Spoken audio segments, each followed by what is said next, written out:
ഇപ്പോൾ അവസാനിച്ച ഇന്ത്യ പാക് മത്സരത്തിൽ ഇന്ത്യ കളി ജയിച്ചിരിക്കുകയാണ്. പാകിസ്ഥാൻ ഇന്ത്യ ഓടിച്ചു വിട്ടു. ചാമ്പ്യൻസ് ട്രോഫിയിൽ ഇന്ത്യയുടെ തുടർച്ചയായ രണ്ടാമത്തെ വിജയമാണിത്. ആദ്യ കളി ഇന്ത്യ ബംഗ്ലാദേശിനെയാണ് തോൽപ്പിച്ചിട്ടുണ്ടായിരുന്നത്. അപ്പോൾ ഇന്നത്തെ ഇന്ത്യ പാകിസ്ഥാൻ മാച്ചിനെ പറ്റിയാണ് നമ്മൾ ഈ ഒരു വീഡിയോയിൽ പറയുന്നത്.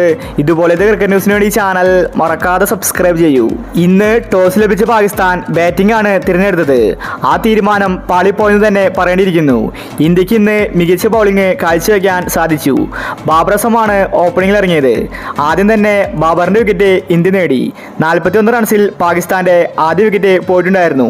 പിന്നീട് അങ്ങോട്ട് പാകിസ്ഥാന്റെ വിക്കറ്റുകൾ പെട്ടെന്ന് പോകുന്ന കാഴ്ചയാണ് കാണാൻ സാധിച്ചത്. 165 റൺസിൽ 5 വിക്കറ്റ് പാകിസ്ഥാന്റെ പോയി. ഇന്ത്യൻ ടീം പാകിസ്ഥാനെ എറിഞ്ഞൊതുക്കി.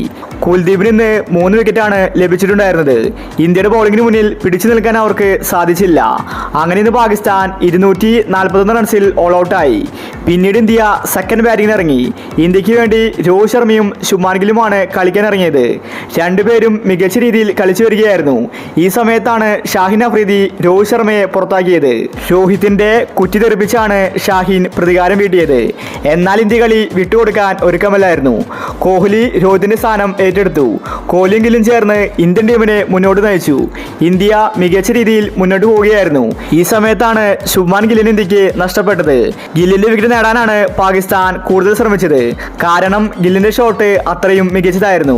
എന്നാൽ കളി വിട്ടുകൊടുക്കാൻ ഇന്ത്യൻ ടീം ഒരുക്കമല്ലായിരുന്നു. പിന്നീട് അങ്ങോട്ട് ഇന്ത്യ മികച്ച രീതിയിൽ കളിച്ച് പാകിസ്ഥാൻ ടീമിനെ തോൽപ്പിച്ചിരിക്കുകയാണ്.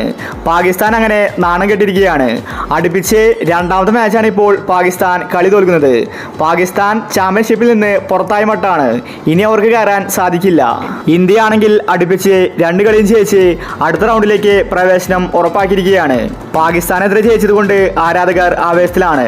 അപ്പോൾ ഇന്നത്തെ കളിയെ പറ്റി നിങ്ങളുടെ അഭിപ്രായങ്ങൾ താഴെ കമന്റ് ചെയ്യുക. ഇതുപോലത്തെ ക്രിക്കറ്റ് ന്യൂസിന് വേണ്ടി ചാനൽ മറക്കാതെ സബ്സ്ക്രൈബ് ചെയ്യൂ.